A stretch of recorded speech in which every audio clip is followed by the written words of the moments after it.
Hello guys, kakain po tayo. May ulam tayong tokwa na may ampalaya na may kikiam ginisa. Yummy. At meron din po tayong balatong. Hindi mawawala ang tuyo. Sarap ng ulam. Let's go. Kain na po tayo. Masarap kumain. Masarap kumain pag nagkakamay. Na ampalaya.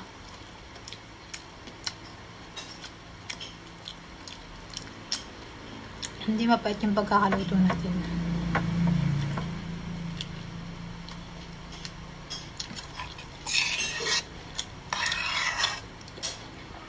Munggo.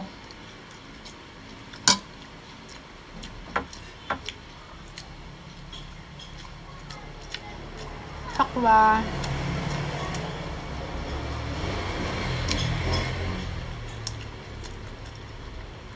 Tuyo.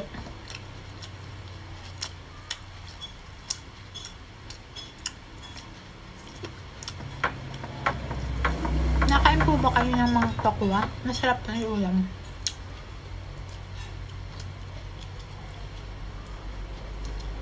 Hindi nakakasawa mag-ulam ng mga gulay.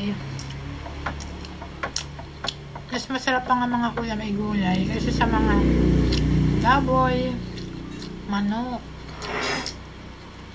Sarap talaga gulay kasi nakakalakas. Tokwa rin masarap yung ulam.